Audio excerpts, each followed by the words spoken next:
Soudan, je pense au Yémen, qui va être l'objet de cette rencontre. Donc voilà, ça c'est un peu les activités qu'on fait. On parle du Yémen parce que lors de la semaine arabe, on a aussi fait un repas yéménite, qui a été le plus grand repas qu'on ait jamais fait. Il y avait 210 personnes au restaurant de l'école. Et voilà.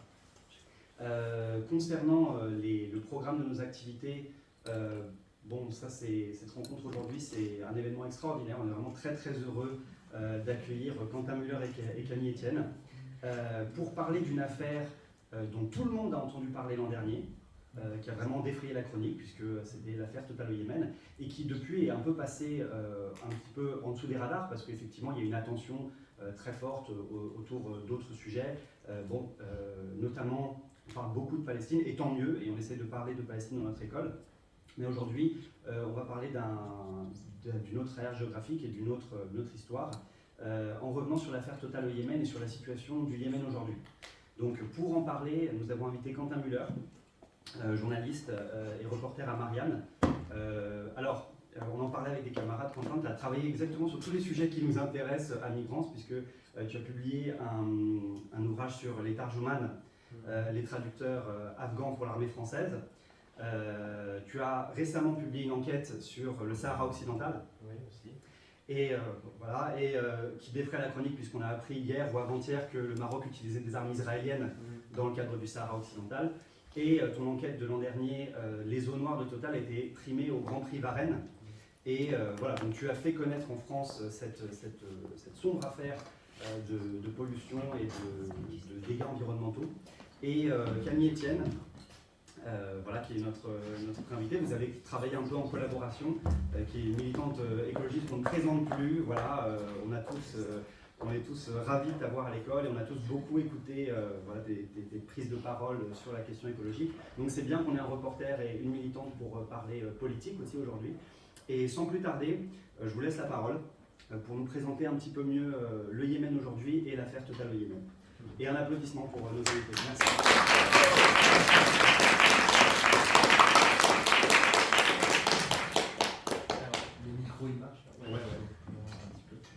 Alors, merci d'être venu et d'avoir bravé cette pluie, là, cette tempête, cette mousson. Ça pourrait être une mousson à Drami, parce que dans la région là, que je vous mets sur la Google Maps, c'est une région qui est sèche, mais qui est soumise à d'énormes moussons qui viennent d'Inde. Donc la Dramaout, c'est ce qu'on voit là, c'est la plus grande région du Yémen. C'est un gouvernorat, donc c'est comme on va dire une région en France avec sa préfecture, etc. C'était un royaume avant, pour décrire assez rapidement, parce que je ne vais pas rentrer dans les considérations historiques, mais c'était le royaume de la Dramaout, qui a survécu jusqu'au IIIe siècle après Jésus-Christ. Donc c'était un royaume qui était polythéiste, et l'arrivée de l'islam est arrivée un peu après la mort du prophète, donc après 632. Donc avant, ça a été une région, je l'ai dit, polythéiste, puis aussi juive. Voilà ce que je peux dire de la Dramaout. C'est une région très pauvre, essentiellement agricole et de commerce. Historiquement, il y a beaucoup de grands navigateurs qui sont partis de Al-Mukalla et qui sont allés apporter l'islam à l'Indonésie, notamment à Singapour, donc à l'Asie du Sud-Est. Aujourd'hui, à Singapour, on a un Premier ministre qui est originaire de la Dramaout.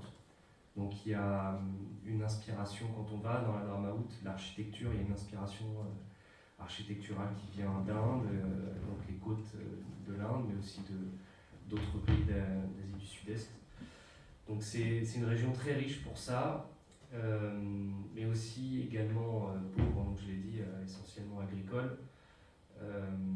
Alors au début du XXe siècle, il y a énormément de Yéménites qui venaient de la Dramaout, qui sont partis travailler en Arabie Saoudite, puisque c'est au début du XXe siècle qu'il y a eu les premières découvertes pétrolières en Arabie Saoudite. Donc l'Arabie Saoudite devenait très riche, donc avait besoin d'une main-d'œuvre peu chère.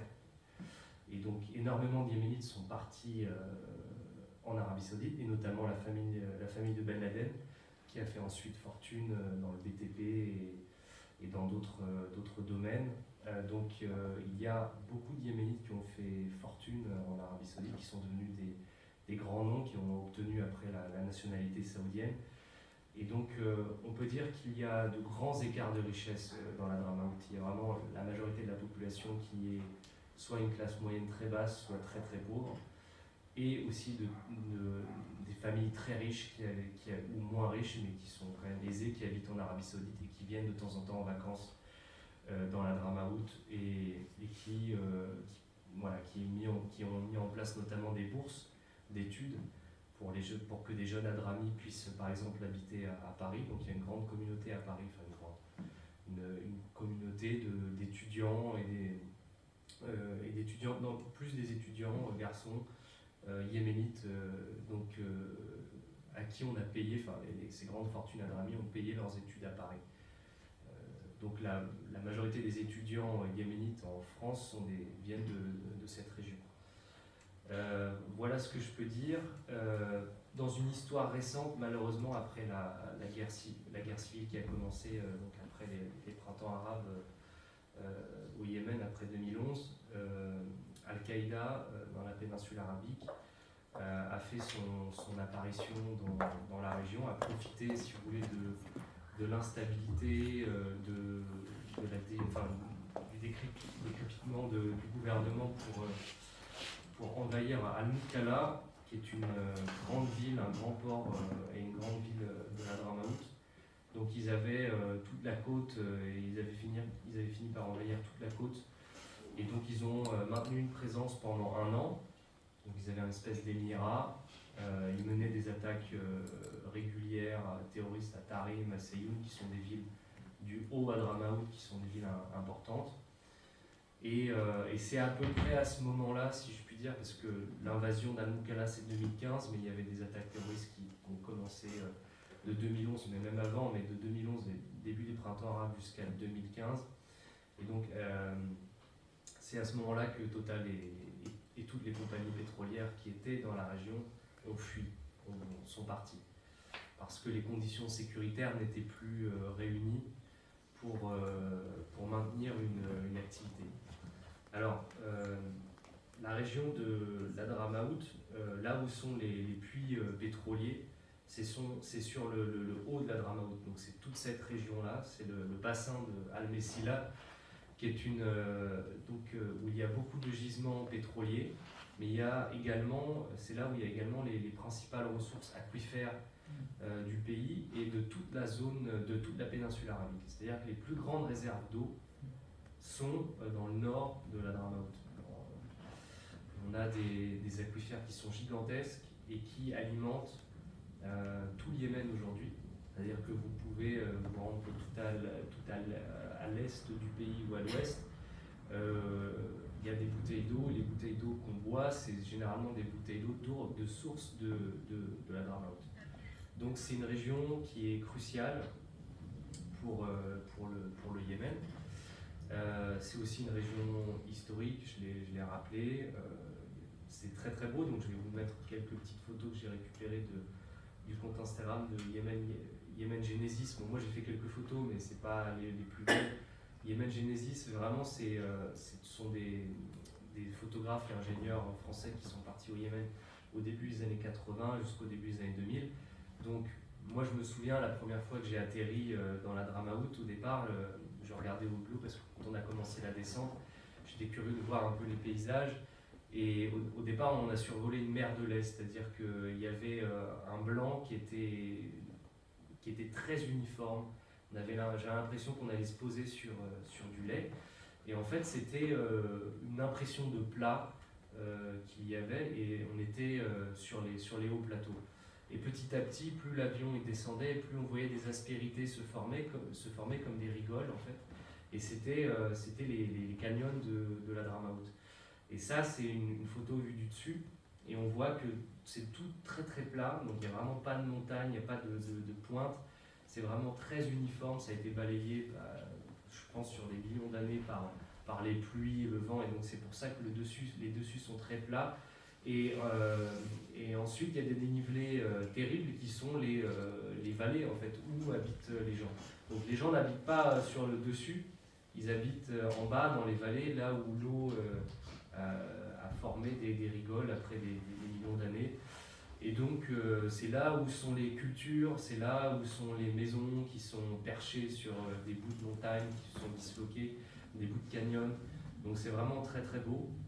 Et il y a des nomades de temps en temps, alors je ne sais pas par où ils passent, c'est toujours très compliqué, mais qui sont de temps en temps sur le dessus. Mais généralement, le dessus, on n'y accède pas.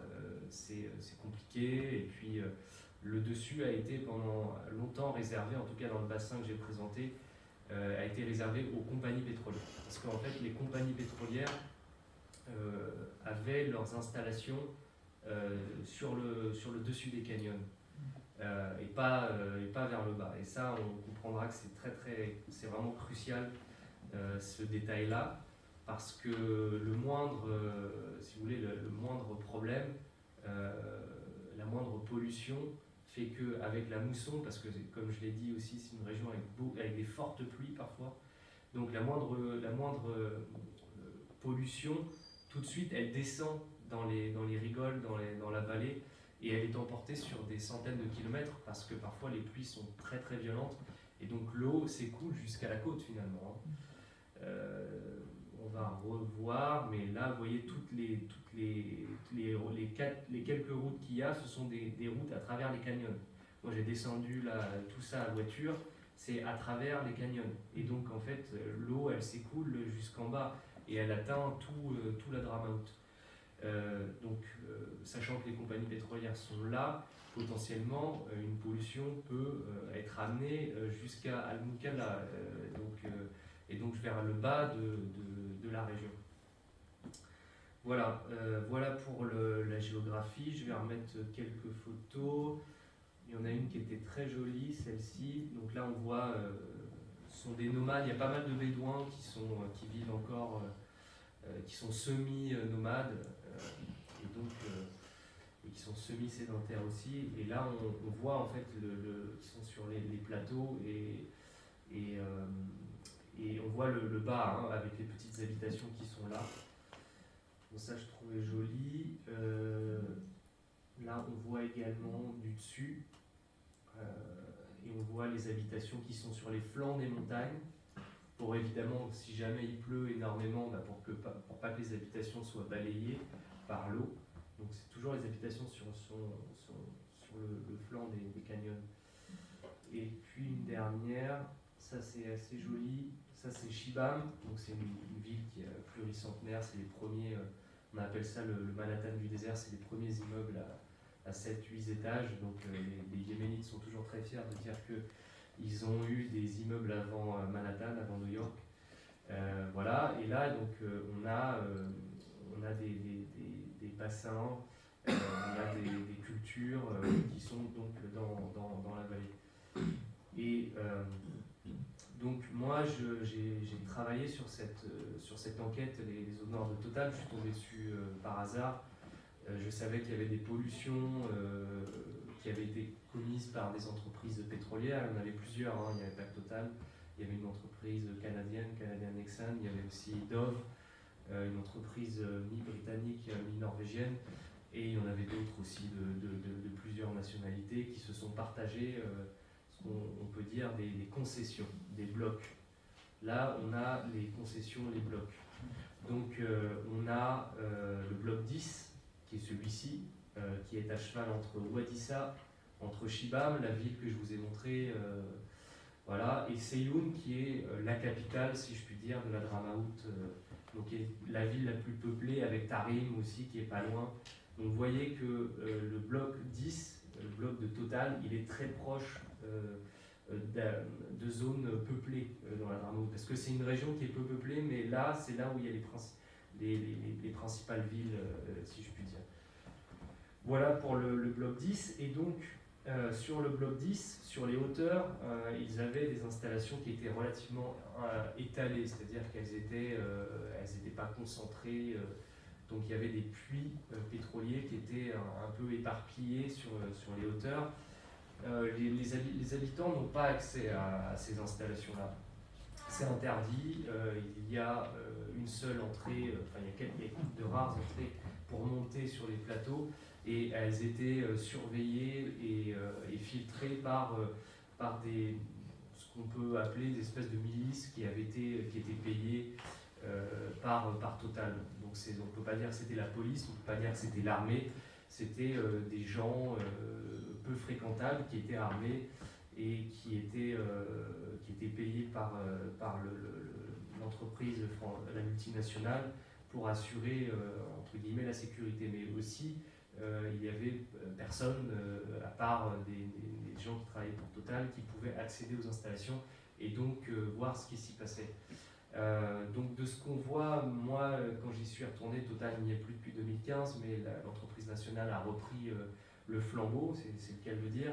De ce qu'on voit, c'est une espèce d'étoile qui brille dans la nuit, c'est-à-dire que c'est une torche qui nuit et jour est allumée et qui crame du gaz, et donc on la voit au loin, on la voit dans les hauteurs, elle éclaire un petit peu Séyoun, mais c'est ça, de ce qu'on voit en fait des installations pétrolières, on voit pas autre chose que ça. Donc les gens ne savaient pas vraiment ce qui se passait dans les hauteurs. Ils savaient qu'il y avait une entreprise pétrolière qui était là. Ils savaient de temps en temps qu'il y avait des actions de développement qui coûtaient rien, hein, Total, hein, qui étaient initiées dans les vallées. Alors il y avait une petite école qui était construite, il y avait par exemple la mairie locale qui était retapée de temps en temps. Mais ça n'allait pas beaucoup plus loin, les investissements de développement de Total étaient minimes. Alors Total a de temps en temps aussi organisé des bourses pour qu'il y ait des jeunes talents de la région qui puissent faire une partie de leurs études en France, mais ça c'était rare et ça concernait pas grand monde, et donc c'était du maquillage tout ça, si je puis dire. En tout cas c'est ce que les gens de la vallée m'ont dit, puisque eux vivaient dans une grande pauvreté. Il faut savoir que, voilà, alors là je vais montrer à peu près où était Total exactement. Si je fais Ouadissa, voilà. Donc Tarim est la grande ville, Ouadissa, on descend plus bas. Donc Total était à peu près tout là,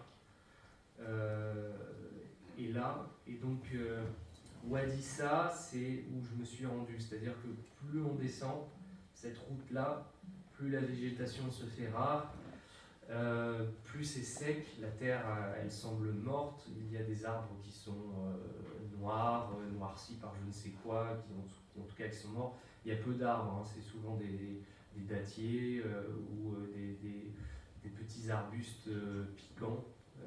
Voilà, donc c'est un peu ça la végétation. Et puis après il y a les cultures de pastèques, d'oignons, de pâturage aussi pour le bétail. Donc c'est ça à peu près.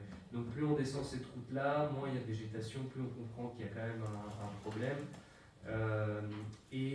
Dans cette région-là, la plupart des gens, pas la jeune génération, mais la génération par exemple de mes parents, sont illettrés, ils ne parlent pas anglais, ils ne savent pas écrire, ils ne sont pas allés à l'école pour la majorité. Et donc ce sont des paysans très très modestes. Et il n'y a quasi aucune installation gouvernementale. Il y a des petits centres médicaux de district, mais ça s'arrête là. Il n'y a pas de grands hôpitaux. Les écoles sont limitées, donc il y a beaucoup les classes sont surchargées. Donc si vous voulez, le développement il est très très faible. Et encore plus depuis que le gouvernement a quasi failli depuis le début de la guerre civile.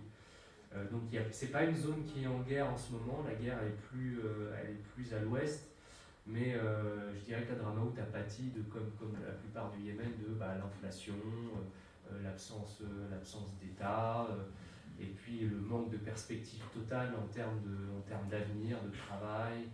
Et donc c'est une région qui est très pauvre, Ouadissa.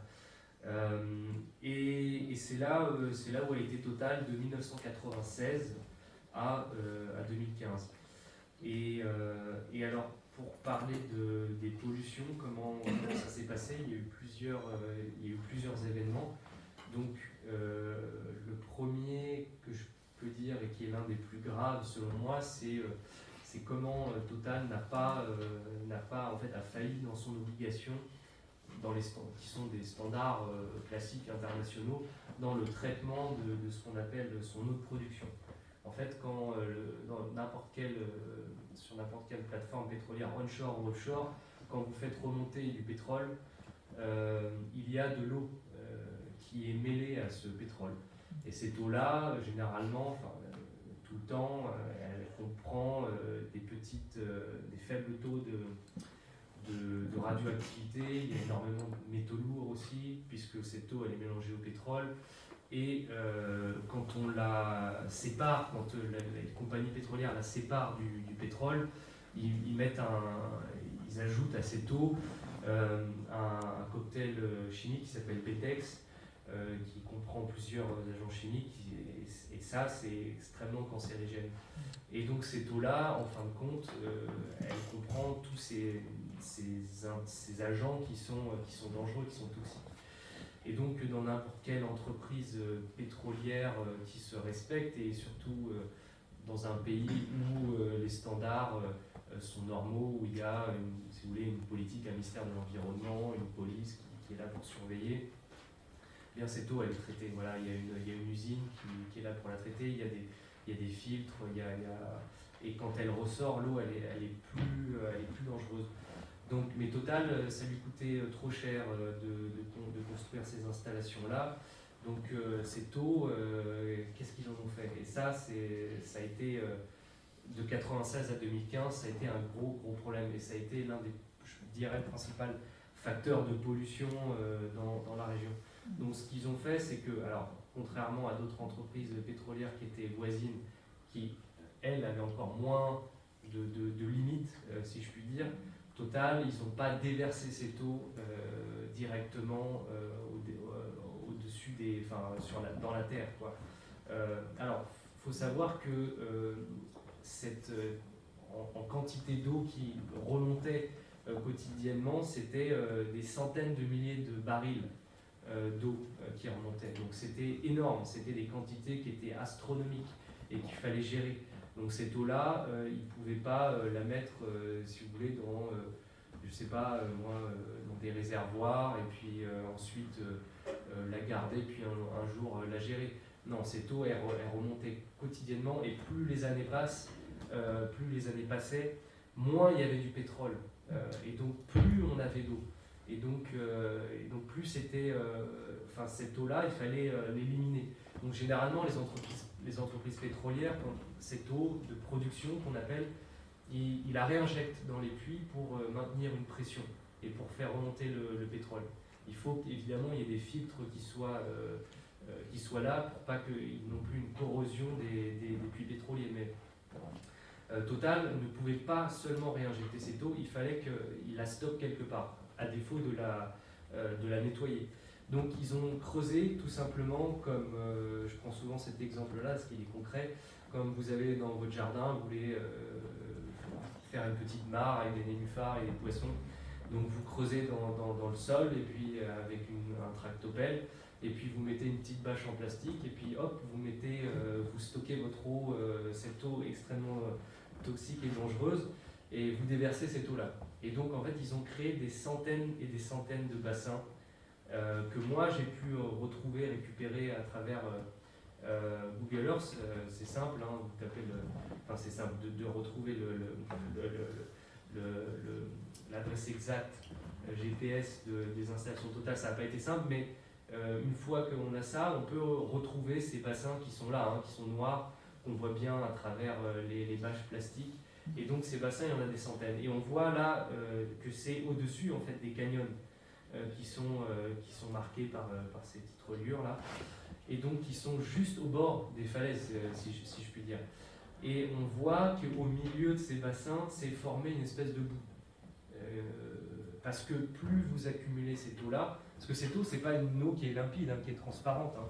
C'est une eau qui comprend quand même des couches de pétrole, puisque on n'a pas écrémé cette eau-là à 100%, donc il y a encore un peu de pétrole. il y a les produits chimiques, il y a aussi plein de particules qui ont été remontées en même temps que le pétrole. Et donc il y a un peu de sable, il y a un peu de particules fines qui s'accumulent, et année après année, ça crée des boues. Et des boues qui se solidifient, qui sont très dures, et qui deviennent comme du béton. Et ces boues-là sont hautement radioactives, parce que cette eau que vous remontez, elle est faiblement radioactive, mais plus vous accumulez avec les années, plus cette radioactivité, elle monte en fait. Et plus cette eau-là, avec les produits chimiques, elle sèche et elle crée une espèce de matière qui est extrêmement toxique. Et si vous voulez, ces piscines-là, elles sont à l'air libre. Donc c'est-à-dire que quand l'eau, elle sèche, il y a aussi tous les produits chimiques qui s'évaporent dans l'air et qui sont transportés par le vent dans les vallées où habitent les gens. Ça, Total en avait, savait pertinemment ce qu'ils faisaient en faisant cela, et puis les dangers auxquels leurs travailleurs étaient exposés, et puis aussi également surtout les habitants. Et donc ça, c'est très grave, parce qu'il y en a des centaines, et ces bassins existent encore aujourd'hui. Cette capture, je l'ai faite en 2022, cette capture d'écran, donc les bassins sont toujours là, ils n'ont jamais été enlevés, retirés. Et surtout, une bâche en plastique, elle est percée assez facilement avec les rayons UV. Donc à un moment donné, il y a une usure, le goudron est tellement dur que ça finit par entrer dans le sol et percer les bâches, et donc il y a des infiltrations multiples par centaines de cette eau de production, et qui est aussi également hautement salée. Donc pareil pour les cultures, ce sel-là, il est terrible pour les récoltes également. Donc si les terres meurent, c'est aussi à cause de cette salinité. On dit parfois que l'eau de production est plus salée encore que la mer. Donc vous voyez, ce cas de figure-là, il est très grave. Donc pour avoir parlé aussi avec des ingénieurs pétroliers français et yéménites qui étaient sur ce bloc-là, ils me racontaient que parfois il y avait tellement, les bassins on pouvait plus, il y en avait tellement que on pouvait plus creuser avec le sol, c'était pas possible, c'était trop, il y avait trop d'eau. Donc parfois ce qu'ils faisaient carrément, c'est qu'ils balançaient cette eau-là dans des anciens puits pétroliers qui étaient vides, qui étaient inactifs. Et donc cette eau, il l'envoyait à des centaines de mètres de profondeur, à côté des aquifères. Donc, alors il faut savoir qu'un puits pétrolier, il est assez étanche, il a une étanchéité qui va de 5 à 10 ans. Après, il faut contrôler son étanchéité parce qu'il y a des fuites, c'est normal, il y a de la corrosion, etc. Et donc, de 1996 à 2015, on peut penser que cette eau de production qui a été mise, qui a été balancée dans ces puits vides, eh bien, elle s'est infiltrée dans les nappes phréatiques. Enfin, ça me paraît inévitable. Et quand j'ai posé la question à ces ingénieurs-là, eux me disaient que c'était un scénario qui était plus que plausible. Et voilà, et c'était ça, la gestion de cette eau de production par Total.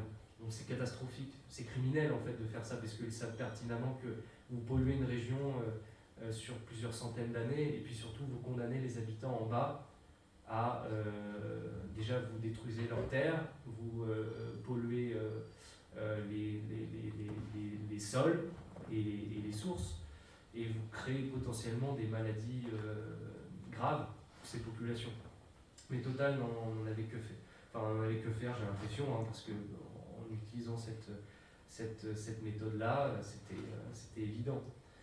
Ça, c'est pour donc la partie de la gestion des eaux. Et aussi, également, comme je l'ai dit, c'est une région qui est soumise à de fortes moussons, donc il y a des pluies très importantes qui sont parfois très violentes. Et quand vous avez tout ce qui se passe en haut, tout descend vers le bas. Il est arrivé, moi, en retrouvant des rapports gouvernementaux où des politiciens yéménites sont allés voir parce qu'il y avait des plaintes d'habitants de matière noire qui s'était accumulée au sol. qui était allé voir ce qui se passait en haut, donc qui était allé rencontrer des chefs de Total et qui avaient concédé que des piscines avaient été emportées. Des piscines de ces eaux de production avaient été emportées avec l'évacuation des eaux dans les vallées. Donc on a ces boues radioactives extrêmement toxiques qui ont été emportées sur des centaines de kilomètres dans toute la région. Et ça, Total ne l'a pas nié quand moi je leur ai posé la question, puisque les rapports ils étaient là, et dans les rapports ils admettaient également qu'ils avaient failli en termes de sécurité. Bon, c'était leur conception de la sécurité. Mais voilà, pour dire. Et aujourd'hui, je le répète, ces piscines toxiques sont encore présentes. C'est-à-dire que quand il y a des pluies, ces boues-là sont encore et encore balayées dans les vallées. Donc ça, c'est l'une des principales pollutions de Total. Ensuite, il y a eu un événement qui s'est passé donc en mars 2008. Il y a eu l'explosion du pipeline. Donc Total avait un pipeline qui reliait ses installations à la côte. Enfin, à un autre bloc qui reliait lui-même à la côte le pétrole, puisqu'il fallait exporter ce pétrole. Et donc, vous voyez bien la ligne là, celle-ci, c'est le pipeline. Donc la ligne, elle n'est pas enterrée. Ça coûtait trop cher encore à Total d'enterrer cette ligne. En tout cas, moi, ça c'est mon interprétation, puisqu'ils auraient pu l'enterrer. Il n'y avait aucun... il n'y avait pas de contre-indication pour enterrer ce pipeline. Et donc, ce pipeline, il a fui. On voit la fuite. La fuite, elle s'est écoulée. Donc on est sur le dessus des canyons encore. On voit là la fuite qui est descendue comme ça. Donc on ne sait pas pourquoi ce pipeline a explosé. Quand moi j'ai posé la question à Total me dit qu'ils ne savent pas. Au Yémen, moi on m'a dit que c'était Al-Qaïda qui avait fait sauter le pipeline, comme ça peut arriver.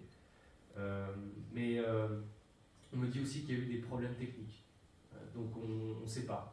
Total n'a pas voulu me le dire en tout cas. Donc toujours est-il que ce pipeline il a explosé en 2008, il s'est écoulé pendant une nuit entière. Alors normalement, sur des installations pétrolières qui sont sécurisées, on a des détecteurs de fuite et de pression, je dirais, toutes les centaines de mètres ou kilomètres. Là, il n'y en avait pas. Donc, parce que ces détecteurs peuvent permettre de fermer des valves et donc d'empêcher une fuite. C'est-à-dire que dès qu'on sent qu'il y a une baisse de la pression, on ferme les valves et donc la fuite, elle est rapidement endiguée. Là, il n'y avait pas ce genre de technologie sur le pipeline de Total, donc il a fui toute la nuit. Ça a été la conséquence, parce qu'ils ne l'ont pas vu, ils ne l'ont vu qu'au petit matin. Donc ça, c'était le responsable de sécurité de Total qui me l'a dit. Et donc ça a fui et ça a descendu dans la vallée pendant toute la nuit. Donc on a plusieurs centaines de milliers de barils de pétrole qui se sont échappés et qui ont pollué toute la vallée. Alors, ce pétrole, il s'est échappé surtout dans les interstices de montagne, donc dans des trous, dans des crevasses. Et encore aujourd'hui, quand il pleut, quand il y a des moussons importantes, le pétrole ressort en fait, puisqu'il n'a jamais été aspiré concrètement par Total, et surtout le nettoyage a été réalisé de manière extrêmement sommaire par Total, et donc on a ce pétrole qui ressort constamment, et donc qui pollue constamment les vallées. Alors pas sur des centaines de kilomètres, mais toute la région. Et donc ça, c'est encore une source de pollution qui cause un problème par rapport évidemment aux cultures et à la santé des habitants. Ça sont des photos qui m'ont été envoyées par un ancien ingénieur de Total, un Français. Donc là, on voit l'explosion là. Alors je ne sais pas ce qui a causé cette explosion, mais on voit que le pipeline là a été brisé, quoi. Et on voit le pétrole, et le pétrole qui s'est échappé vers le bas. Donc, quand j'ai posé la question de comment ils avaient fait pour dépolluer, on m'a répondu que la dépollution avait duré 3 semaines. Une dépollution après je veux dire sur Terre, hein, pas en mer, mais une dépollution après une fuite de pétrole qui dure 3 semaines, ça n'existe pas. En France, si on a eu dans une région un pipeline qui a sauté, qui a explosé, il a fallu plus d'une dizaine d'années pour dépolluer la région, enfin l'environnement autour. Et il y a des centaines et des centaines de kilos de terre qui ont été retirés carrément, puisque ces terres-là ne pouvaient pas être dépolluées totalement, puisque ces terres étaient devenues trop toxiques du fait du pétrole qui s'était échappé. Et donc ça a duré 3 semaines. Ce qu'ils ont fait, c'est qu'ils ont déployé des tuyaux, voilà, sur plusieurs dizaines de kilomètres. Ça les emmerdait de faire ça. Franchement, j'ai discuté avec un ingénieur, il me disait c'était chiant de faire ça, ça a été toute une logistique, il n'y avait personne qui habitait là, je ne sais pas pourquoi on a fait ça. C'était la direction qui voulait qu'on fasse ça parce que si jamais un journaliste il tombait là-dessus, et donc il fallait absolument polir les pierres. On a payé les gars en bas, les gars de la vallée, on leur a donné 5$ pour polir les pierres, pour astiquer les cailloux et pour pas trop que ça se voit. Donc ils ont descendu quand même des tuyaux pour aspirer là où il y avait des mares qui étaient remplies de pétrole, hein, de pétrole brut. Et donc ça n'a pas, comme je l'ai dit, pas pris trop de temps, ça les emmerdait de faire ça. Et ils ont par exemple, alors attention, si je trouve bien, attention les yeux, alors voilà, ils ont quand même construit des petites digues de sable sous des grandes grottes où le pétrole s'était échappé. Alors ils ont, avec des tractopelles, ils ont fait voilà, ces petits châteaux de sable pour éviter que si jamais, quand il allait y avoir des pluies importantes, ce pétrole allait sortir et allait s'étaler assez loin. Donc ils ont mis des coussins aussi absorbants, voilà, pour récupérer le pétrole qui allait potentiellement passer au-dessus de la digue. Voilà, ça c'était des installations qui étaient très sommaires finalement. Et ce nettoyage-là, il a été mal fait, si je puis dire. Parce qu'ils considéraient que comme il y avait peu de gens qui vivaient autour, c'était pas très grave. Voilà. Donc ça c'est... Parce qu'il y a une autre, voilà, on voit qu'ils sont quand même donné du mal à tirer ces tuyaux au milieu de nulle part, sous cette chaleur. D'ailleurs, je crois pas qu'il n'y avait pas beaucoup parmi eux de travailleurs occidentaux, hein. C'était souvent des travailleurs venus du sous-continent indien ou des Yéménites, hein, qui tiraient ces tuyaux. Une chose où j'étais assez étonné, c'est que donc ils ont payé les gens de la vallée pour astiquer les cailloux. Je leur ai demandé, est-ce que vous leur avez filé des combinaisons? Oh bah non, c'est pas dangereux le pétrole brut. Vous le mettez de toute façon. Il disait de toute façon, vous mettez ça au soleil, les bactéries vont manger le pétrole brut et puis ça va disparaître. Voilà. Donc il n'y a pas de métaux lourds dans le pétrole brut, c'est pas très grave. Et puis le pétrole brut, on peut s'en mettre partout sur le corps, c'est pas dangereux. Voilà, c'était un peu ce qu'on me racontait, ce qui n'est pas vrai évidemment, hein. Ce qui est très dangereux. Il n'y a qu'en Azerbaïdjan, dans une petite partie du pays, où on peut se faire des bains de pétrole, parce que ce pétrole a une consistance qui fait que c'est pas dangereux pour le corps. Mais le pétrole brut est dangereux pour la santé. Quand ça rentre dans le sang, c'est pas bon. Donc ça, on n'en avait que faire, des protections également pour les habitants locaux. Et donc encore aujourd'hui, moi j'ai des habitants qui m'ont envoyé une vidéo, là c'était l'année dernière, avec des interstices des montagnes, du pétrole qui s'écoule. En tout cas, une eau noire qui s'écoule de ces falaises-là. Alors, quand même, le pétrole, il s'est écoulé sur une parcelle. Et ça a été salutaire pour cette affaire-là, si je puis dire. Il s'est écoulé sur une parcelle agricole d'une centaine de paysans. Alors là, c'était pas de chance pour Total quand même, parce qu'ils allaient devoir sortir le chéquier. Et donc c'est Wadi Roubeira, alors je le mets sur Google Maps, ça ne fonctionne pas.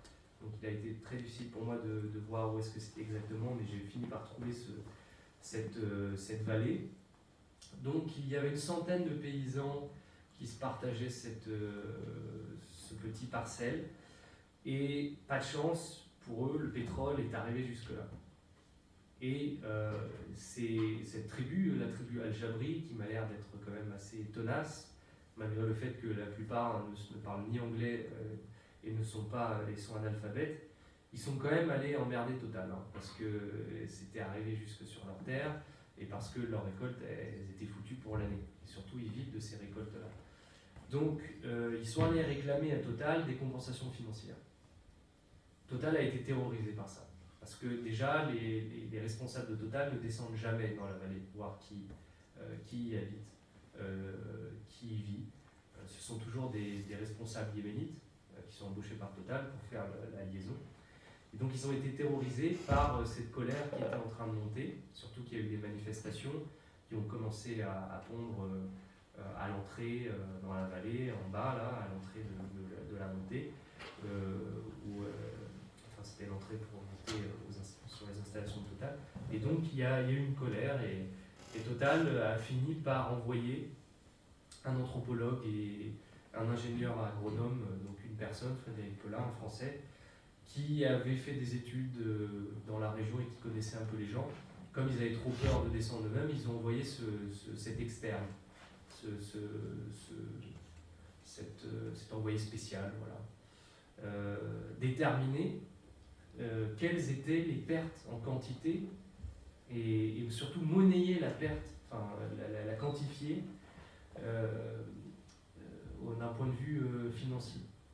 Et donc Frédéric Pellat, il a passé quelques mois avec ses paysans, puis il a fait un rapport que j'ai lu, là, d'une centaine de pages, où il explique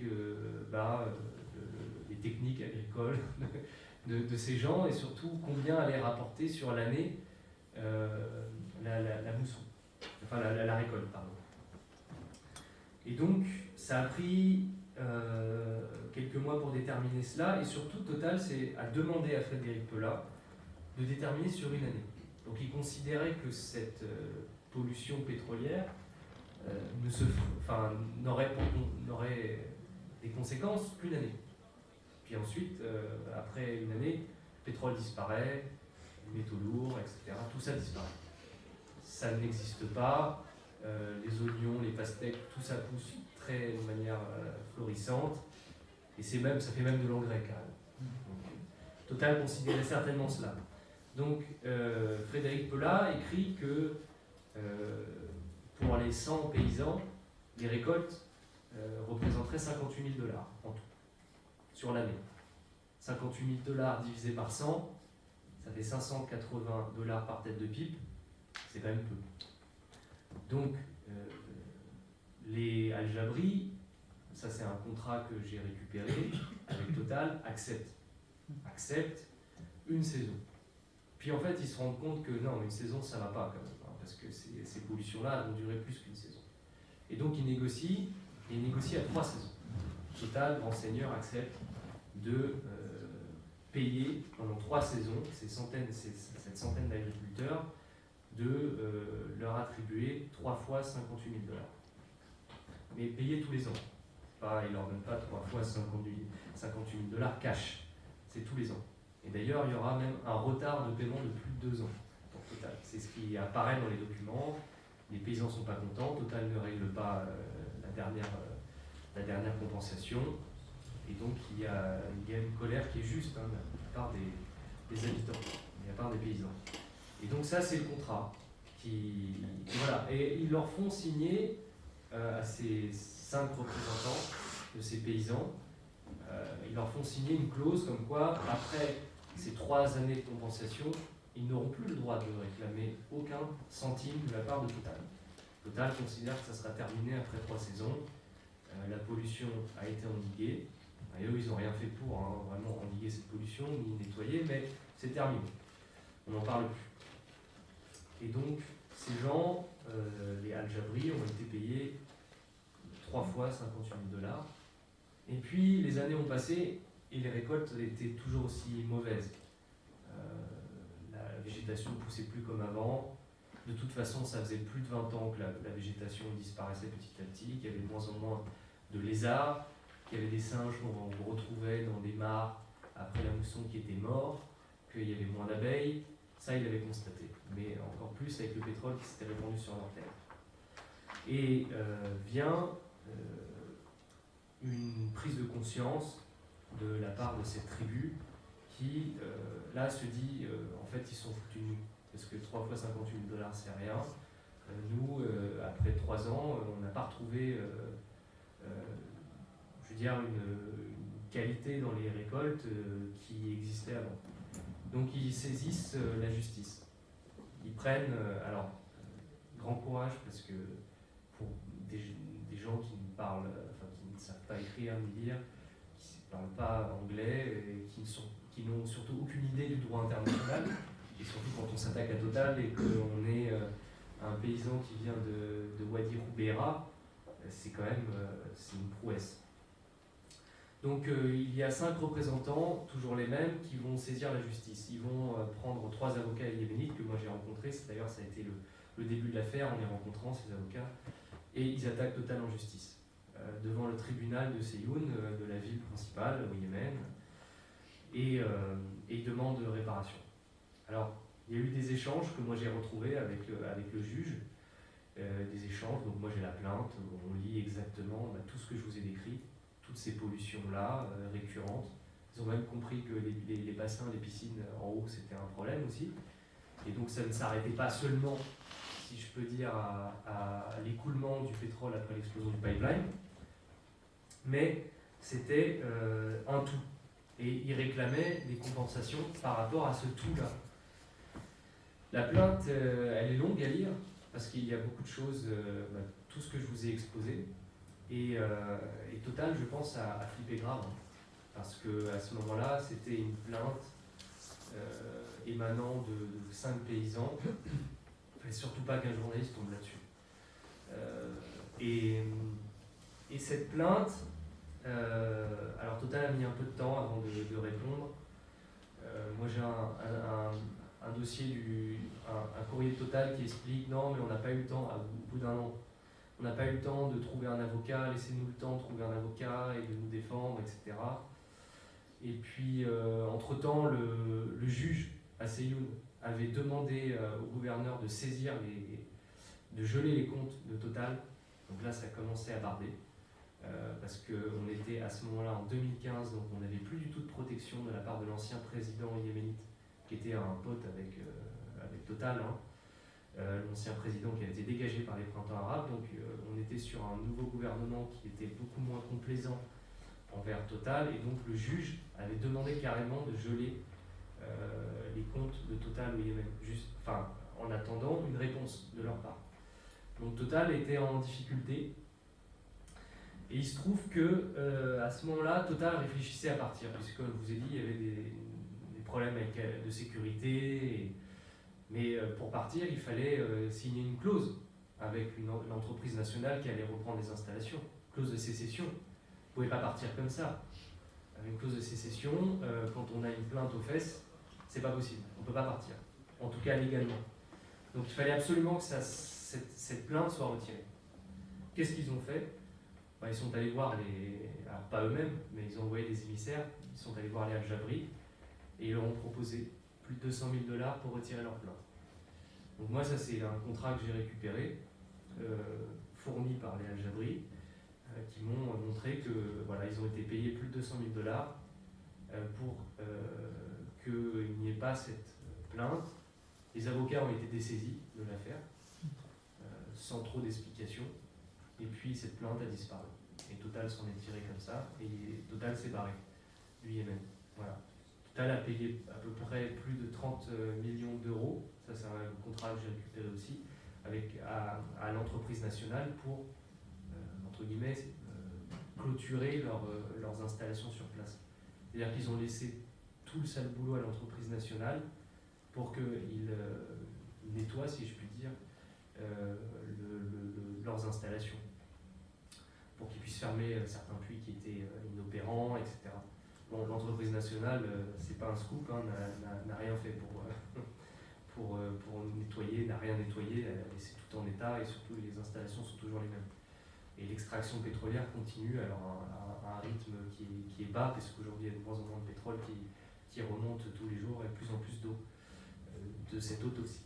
Donc voilà comment Total s'en est tiré, jusqu'à, si je puis dire, jusqu'à que je tombe sur l'affaire, voilà, où je suis tombé dessus par hasard, et puis j'ai pu compter sur le courage de personnes qui ont travaillé pour Total et qui m'ont donné des éléments, des témoignages, des documents, des photos.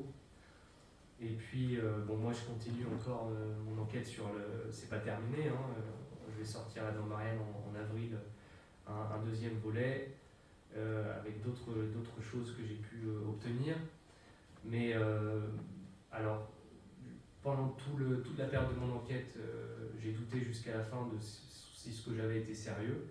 Puis quand j'ai posé mes questions à Total, j'ai eu peur qu'ils me fassent eux-mêmes douter dans leurs réponses. On connaît les multinationales comme ça, elles peuvent trouver des stratagèmes, des moyens, des mensonges pour vous faire douter.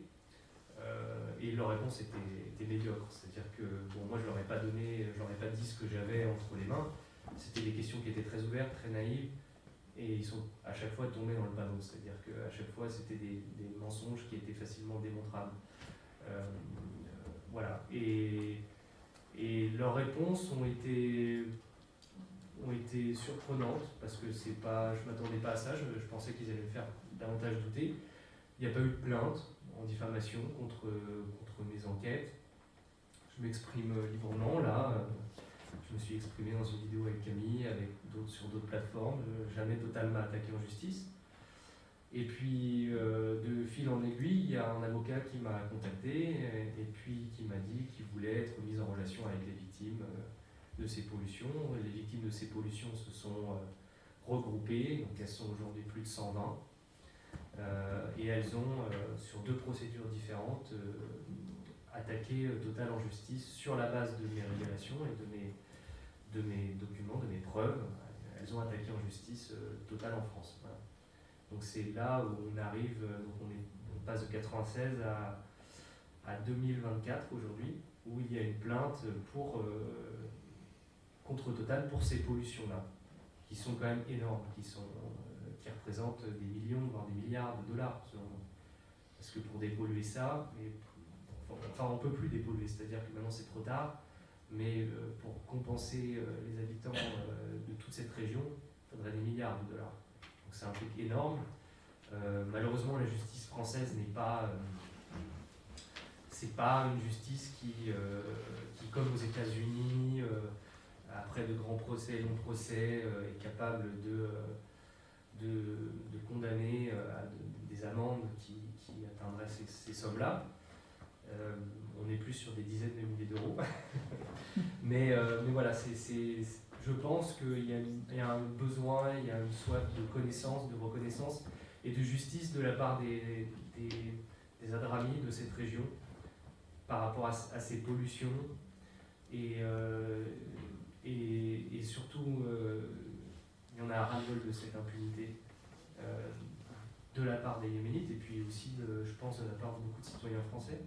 On a ras-le-bol de cette immunité pour ces grandes multinationales qui sont toutes puissantes, qui sont extrêmement riches, qui utilisent tous les moyens pour cacher les vérités, pour les endiguer, pour les faire taire, pour s'éviter des procès, et surtout qui fait du greenwashing à longueur de journée, et puis qui fait de la communication sur le côté incroyable de leurs investissements. De toute façon, vous regardez l'heure du Total, ils investissent dans les régions les plus pourries, les plus sensibles, les plus craignos, Mozambique, Suriname, et c'est toujours des États qui sont en demande d'argent, qui sont très faibles, qui sont corrompus, Et Total, c'est ça aujourd'hui. Et ce qui s'est passé au Yémen, ça a été ça, puisqu'il y a eu une complaisance de la part des autorités pendant très longtemps, qui ont laissé faire.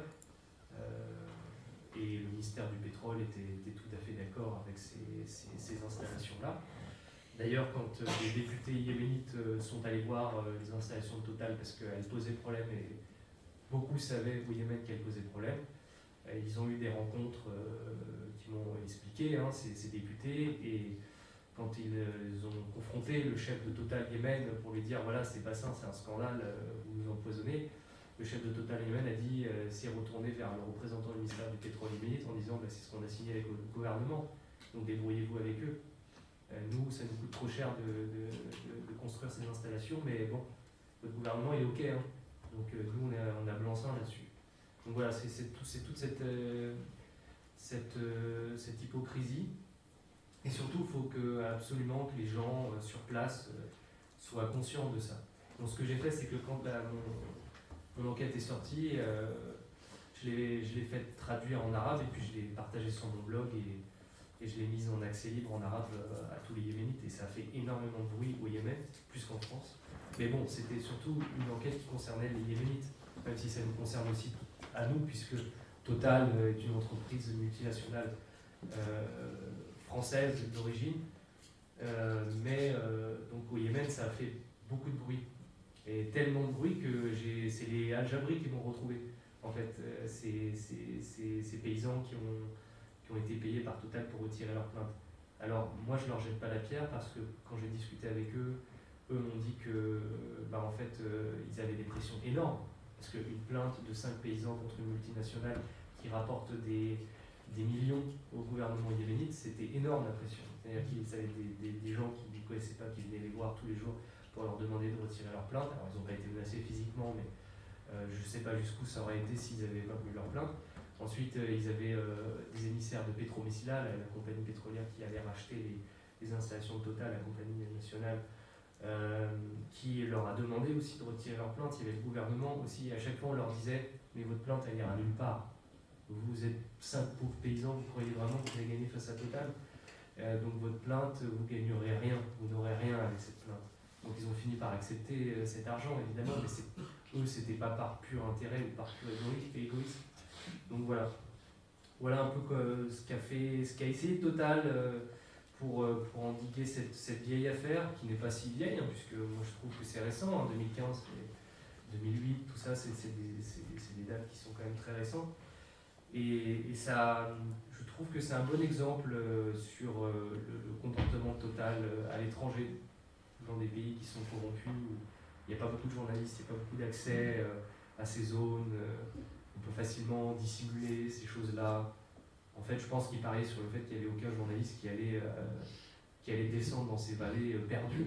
Et ça, c'était un pari qui s'est avéré bancal, mais surtout criminel, puisque il y a énormément de gens dans ces vallées qui ont des cancers. Chaque famille a un proche qui est mort ou qui est touché par un cancer.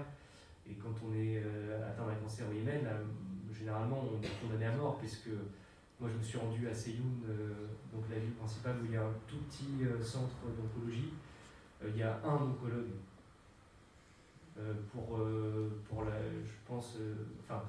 c'est un oncologue dans tout la Dramaout.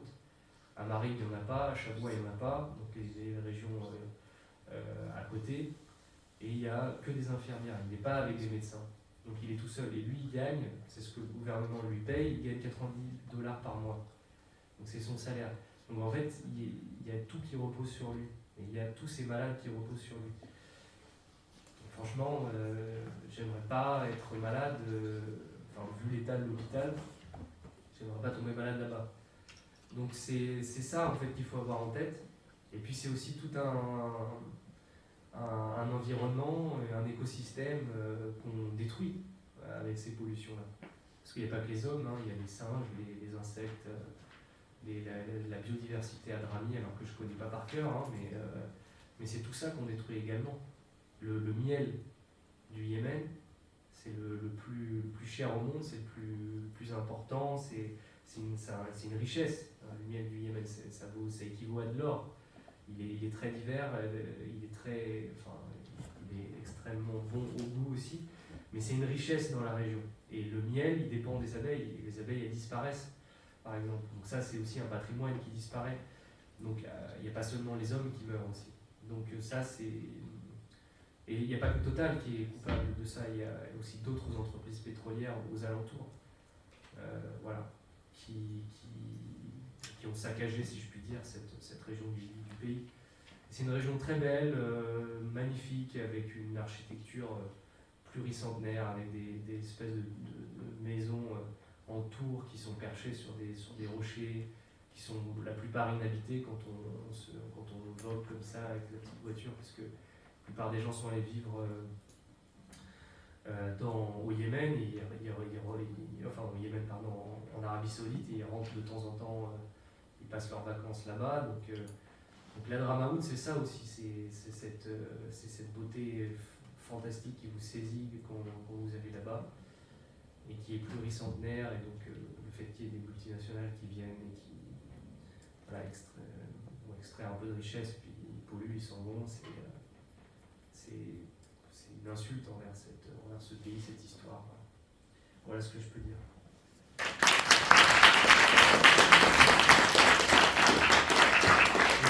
Je remercie vraiment Camille. En fait, j'ai eu le soutien de Camille dès le début, parce que j'ai fait quelques stories sur Instagram avec moi, l'audience que j'ai, qui n'est pas la sienne, et j'ai pas une petite audience non plus, mais Camille, voilà, c'est heureusement qu'il y a des activistes comme toi pour mettre en lumière des causes comme celle-ci. Et Camille, dès le début, elle est tombée sur cette story par hasard, et puis elle m'a donné un coup de main pour la médiatisation. Heureusement qu'elle était là, puisque les formats traditionnels médiatiques, c'est-à-dire qu'une brève AFP, et pourtant je suis en bon terme avec la presse française, hein. Je ne suis pas fâché avec les journalistes, je ne suis pas marginalisé, j'ai toujours travaillé pour des journaux qui étaient mainstream, je ne suis pas un espèce de luberlu bizarre, mais et d'ailleurs j'ai publié dans l'Obs, hein, qui est quand même un journal mainstream, hein, centre droit, voilà. Et donc c'était malheureusement, mon enquête est sortie pendant les vacances de Pâques.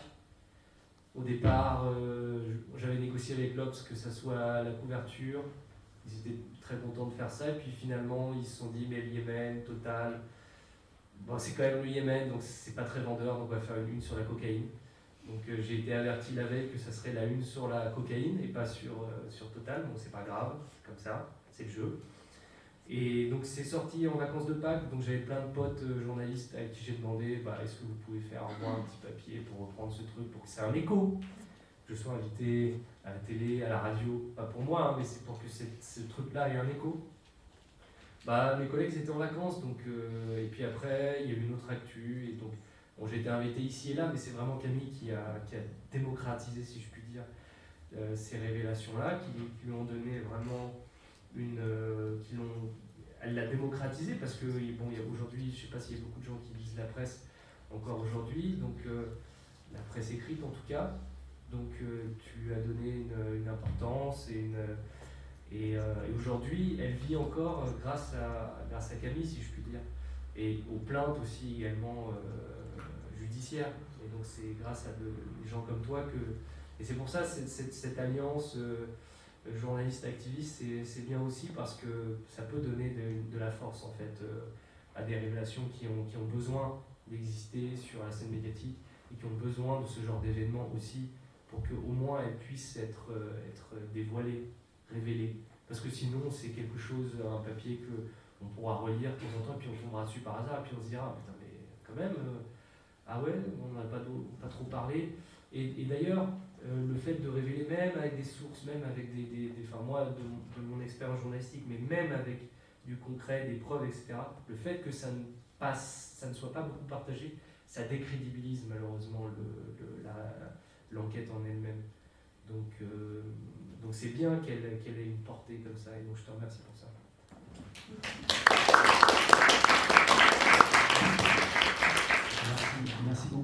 Merci beaucoup Quentin pour ton témoignage. Je dis une chose, si quelqu'un, si quelques-uns d'entre vous veulent casser le jeûne, si vous venez pour Ramadan, on a prévu des choses à manger ou à boire. Donc voilà, c'est là, n'hésitez pas, servez-vous, c'est fait exprès. Voilà, oui, donc merci Quentin pour ton témoignage. C'est particulièrement frappant et pour avoir lu l'enquête, tu décris des images apocalyptiques. Vraiment, c'est terrifiant. Sans compter, on voit les photographies dans ton reportage des personnes avec des malformations, notamment cet enfant avec lequel tu ouvres le reportage qui avait un cancer du cerveau, qui a réussi à être sauvé, mais voilà, qui subit les traces de cette maladie. Voilà, et la réaction des parents qui ne savent pas exactement comment réagir. On parle de quelque chose vraiment d'atroce. Mais ce qui me frappe d'autant plus quand tu décris cette situation, c'est qu'en fait on part d'un paysage très particulier et d'une adaptation des hommes à ce paysage pour vivre. Et une adaptation dans le cas du Yémen, c'est particulièrement frappant. On avait invité Laurent Bonnefoy il y a 2 ans pour en parler, de l'architecture yéménite. C'est vraiment pensé dans un rapport très étroit avec l'environnement. C'est, comme on l'a vu à travers les images, c'est quelque chose de presque... c'est une beauté frappante et on ressent tout de suite une forme d'unicité. C'est unique au monde, ce genre de paysage, ces architectures. Et comme tu disais, c'est pluricentenaire. Et toutes les personnes qui ont voyagé au Yémen ont insisté là-dessus. Et donc il y a effectivement une imbrication de la vie humaine des modes de vie, de la culture, etc. Voilà, typiquement... Shibam. Vous voyez, c'est vraiment, là pour le coup, c'est vraiment unique au monde, il n'y a rien de comparable. Et donc tu nous décris la manière dont ces populations ont su s'adapter à un terrain particulier et à construire et à vivre là-dedans. Et le système pétrolier, le système extractiviste. Ça, c'est les photos de mon collègue Mathia, avec qui j'étais. Donc ça, c'est l'oncologue dans son petit centre. Ah, c'est les photos de reportage. Photos de reportage, ouais. Ça, c'est Shibam aussi. Enfin, c'est Shibam, c'est la Dramaout, quoi. Alors, c'est des photos, il y a des photos de vie, il y a des photos pour voir un peu la région. La ville de Séyoun. Des gens qui vendent des jambiya, qui vendent des armes aussi de temps en temps. C'est aussi un pays où il y a des armes. Les dromadaires. On voit les canyons là. Il y a beaucoup de dromadaires. Voilà, les maisons typiquement en terre cuite, avec de la chaux. Voilà, ça sont des. Alors ça, je ne saurais pas dire si c'est du fourrage ou du blé. Mais les récoltes sont en bas là, et sont là où la pluie s'écoule en fait.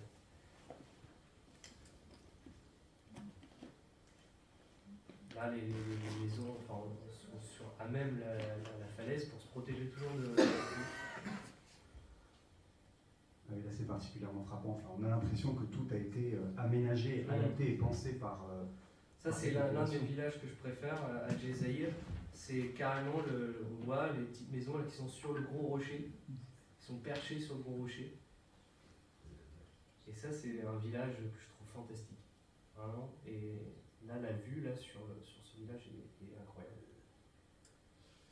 Je sais, comment t'as dit que ça s'appelait cette page sur Instagram? Parce que c'est vrai qu'il y avait... Yemen Genesis. Ah, voilà. Qui est très jolie. Les devantures des maisons sont vraiment très belles, sont très colorées parfois.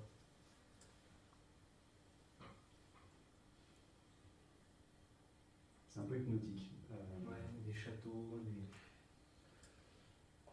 Donc là, par exemple, c'est après la mousson, et en fait, la pluie coupe les routes, et ça fait des espèces de rivières qui durent quelques jours.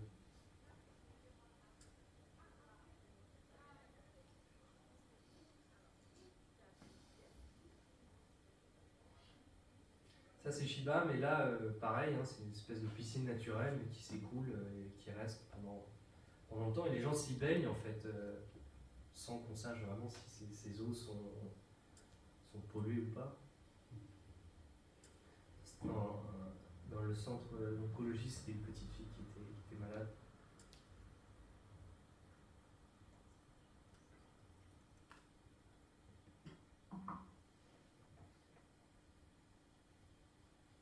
Donc il y a aussi des piscines de poissons.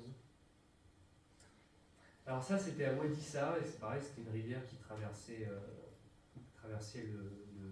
la ville. Donc là, on est vraiment juste à côté des installations Total. Moi, personnellement, je ne me baignerai pas. Mais les gens, voilà, c'est au quotidien. Hein. La rivière, elle sert à laver le linge, à faire de temps en temps la vaisselle, s'y baigner tous les jours. Donc l'eau, en fait, elle est quotidiennement là, quoi. Et elle apparaît, parce qu'il n'y a pas de source qui sort de terre, elle apparaît après les pluies importantes. Donc elle reste pendant plusieurs semaines comme ça, cette rivière. Là, on voit bien que le sol, il est mort, quoi. Il est sec. Ça, c'était un paysan qui me racontait que donc, son puits, là, le trou de son puits, il avait, si vous voulez, là, sur la parcelle là, il avait irrigué il y a quelques semaines, avant que j'arrive, il avait irrigué, il avait laissé le tuyau couler, et il y avait le tuyau avait craché un liquide noir, et donc toute la parcelle que vous voyez à droite est morte, là. Et là, il nous montrait son puits. Donc là, on est pareil, on est à Wadissa, on est juste à côté de Total. Tout ça était quasi mort, il n'y avait plus rien qui poussait.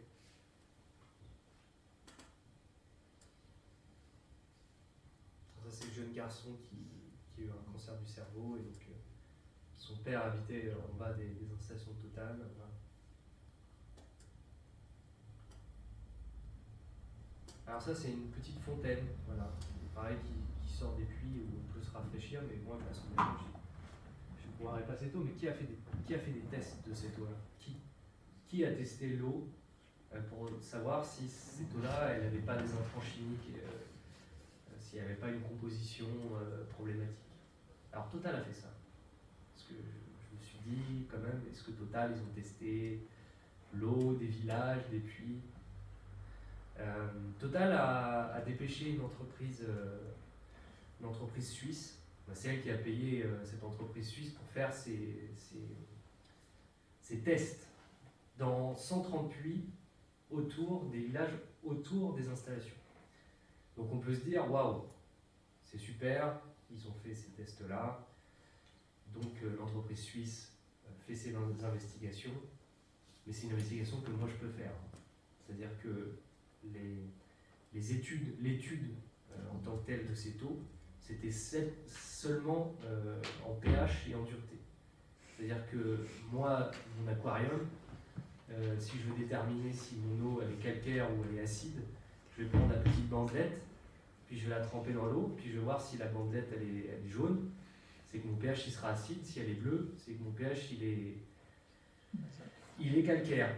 Donc en fait, c'est dingue, mais quand je suis tombé sur ce rapport-là, je me suis dit, waouh, ils ont quand même eu la présence d'esprit de faire des tests, mais en fait, ces tests, ils se limitaient à ça. Et la dureté et le pH, ça mesure absolument pas du tout la pollution, c'est-à-dire que ça peut vous donner une petite indication, mais c'est pas ça qui va déterminer si votre eau, elle est un peu radioactive, si elle a des métaux lourds, si on retrouve des traces de BTEX, enfin voilà. Et donc ils ont payé cette entreprise pour faire ça. Et la conclusion de ce rapport, qui est dingue, en fait demande aux habitants, pointe le problème de l'évacuation des eaux usées des habitants, en disant, vous n'avez pas d'évacuation des eaux usées, et donc ces eaux usées de votre vaisselle, ou je sais pas, des fosses septiques, etc., potentiellement arrivent dans vos puits. Donc c'était en fait la faute des habitants. Et si vous voulez, cette étude a été réalisée après l'explosion du pipeline en 2008. Et il n'y a jamais mention des activités pétrolières, jamais. Jamais mention de l'explosion, de la fuite de pétrole, jamais. J'ai tapé CTRL F pétrole, 0, je suis tombé sur rien. CTRL F BTEX, CTRL F, rien. J'ai lu tout le rapport. Et leurs études des puits aux environnants étaient bidons. C'est quand même dingue. Et d'ailleurs, c'est là où je les ai un petit peu piégés, c'est-à-dire que j'aurais posé la question. J'aurais dit, mais vous avez testé après l'eau dans les environs, après l'explosion du pipeline ? Oui, on a fait un rapport, enfin, on a fait une analyse avec une entreprise suisse. C'est ce qu'ils m'ont répondu. Donc, si j'avais pas eu le rapport, je me serais dit, waouh, quand même, ils ont la présence d'esprit de le faire. Et en fait, le rapport, je l'avais, quoi. Je leur ai montré, en disant, mais vous voyez, ce rapport-là, il mesure aucune pollution. Bon, ils n'ont rien répondu. Donc, bon, voilà, c'était ça, leur conception de... C'était la faute des habitants, en fait. Hein. Si l'eau, elle était légèrement polluée, bon, c'était si elle était trop acide. Voilà. Bon.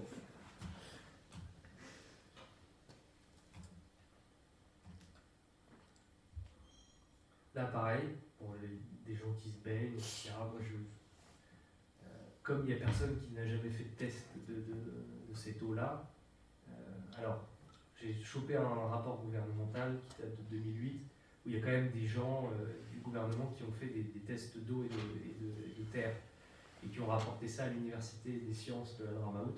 Mais ils n'ont pas, si vous voulez, la technique pour analyser en profondeur les pollutions. Ils ont trouvé qu'il y avait beaucoup de métaux lourds dans l'eau et dans la terre, mais ils ne sont pas allés beaucoup plus loin, donc on ne peut pas déterminer non plus si c'est à cause du pétrole, ou si c'est à cause du PETEX, etc., ou à cause des fuites de Total. Eux, ils étaient limités par rapport à ça. Donc, voilà. Mais après, moi, j'ai beaucoup parlé, peut-être que Camille aussi avait dit un truc quand même sur cette affaire-là, mais... Non, moi, de toute manière, ce que je connais sur les bien de Quentin, donc ce serait dommage de vous priver de sa parole. Non, je pense que ce serait chouette d'avoir des questions. Moi, j'ai encore plein de questions, même si on s'est déjà vu beaucoup de fois. Encore plus on creuse, plus c'est fou. Et juste sur la portée symbolique de ce combat, nous, on a fait quelque chose aussi en Ouganda. Et en fait, ça dit tout. C'est ce que tu disais sur l'impunité, sur le racisme vraiment décomplexé qu'ils peuvent avoir, et de cette capacité, en fait, à cacher les preuves. C'est ça que je trouve fascinant, c'est leur manière de nier. Nous, Total a répondu à la vidéo qu'on a fait ensemble en disant ce n'est absolument pas vrai, enfin en tout cas ces accusations sont très graves, ce serait vraiment terrible que nous ayons fait ça, donc non, vraiment on aimerait bien pouvoir vous répondre, vous nous avez jamais demandé, ce qui est faux puisque Quentin avait fait un entretien avec Total Energy, et que c'est seulement au moment où on a publié que nous ils ont répondu. Donc on leur a proposé suite à ça, on leur a dit très bien, on serait ravis de faire un entretien filmé avec vous sur le sujet. Et on n'a eu aucun son de cloche une fois de plus, donc on sait bien aussi que ce qui se passe là, ce qui se passe en Ouganda, en fait, on va mettre des zooms à un moment donné de mobilisation, des zooms médiatiques, mais c'est que c'est un mode opératoire. C'est un modus operandi, en fait, de comment est-ce que quand c'est pas dans des pays où il y a beaucoup de journalisme, où le scandale peut être vu rapidement, c'est leur manière d'opérer dans ces pays-là et à ces époques-là.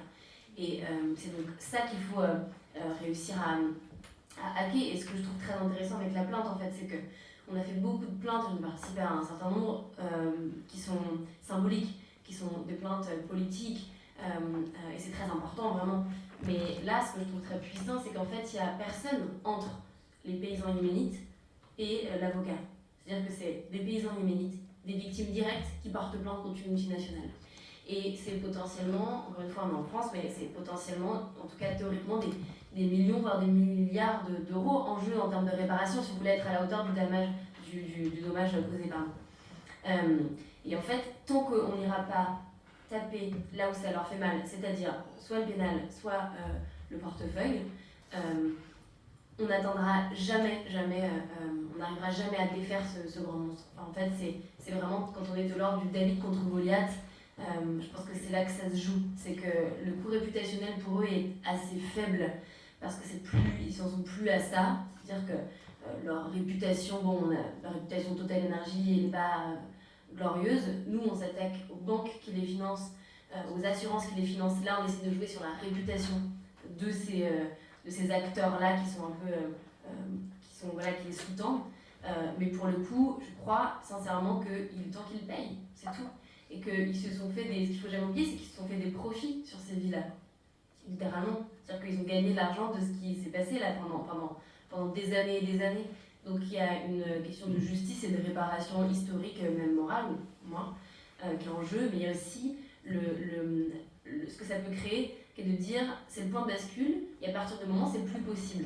Voilà, vous ne pouvez plus opérer comme ça. À chaque fois, vous croyez qu'on ne vous verra pas, on vous verra. Et quand Quentin le fait, et qu'on arrive, on essaie de montrer que ça peut intéresser les gens, contrairement à ce qu'on pense, et bien que d'autres journalistes dans d'autres pays se disent « Ah, mais en fait, j'avais ce vieux dossier dont j'avais entendu parler, ça aussi, il faut que je le ressorte. » Et des gens qui n'osaient pas parler, qui ensuite se mettent à contacter des journalistes partout à travers le monde. Et en fait, c'est à ce moment-là qu'on opère des bascules et qu'on met un point qui me semble fondamental, c'est celui où la charge de la preuve s'inverse. C'est-à-dire qu'aujourd'hui, c'est encore à nous, citoyens, journalistes, d'aller essayer de savoir ce qui se passe, d'aller potentiellement faire des tests, alerter des scientifiques qui n'ont pas forcément le moyen de faire pour essayer de comprendre si c'est pollué, et ensuite aller voir des régulateurs ou des juristes pour soit qu'il y ait une réparation juridique, soit qu'il y ait des régulateurs qui prennent des mesures. Mais l'entreprise, ça ne vient jamais d'elle. Et alors que pour moi, la charge de la preuve devrait être totalement dans l'autre sens, c'est-à-dire que ce serait à eux de nous prouver que leurs installations tiennent le coup, à eux de nous prouver qu'ils ne sont pas en train de polluer une région dans laquelle ils s'installent. Et donc ces procès comme ça, ou ces enquêtes, en fait, elles permettent de mettre en lumière par des histoires, par le fait que, moi j'ai en tête, la première chose qui m'a choquée, c'est ce petit qui a eu son cancer du cerveau, en fait, c'est par lui qu'on a envie de se battre. Ou par des histoires précises, quand Quentin le raconte très bien, en fait, on est fasciné par la beauté de cet endroit et par la laideur de ce mode opératoire. Et en fait, ça raconte quelque chose de beaucoup plus grand. Ça raconte la manière dont fonctionne l'industrie du pétrole et surtout ces multinationales, dont certaines sont françaises, comment est-ce qu'ils opèrent dans ces pays. Et donc comment est-ce qu'on doit avoir une réparation historique pour ce qui a été fait et surtout empêcher que ce soit encore possible dès demain. Alors, oui. Je veux qu'on prenne un tour de questions. Oui, je pense que si profitez-en, parce que maintenant c'est encore beaucoup plus de choses que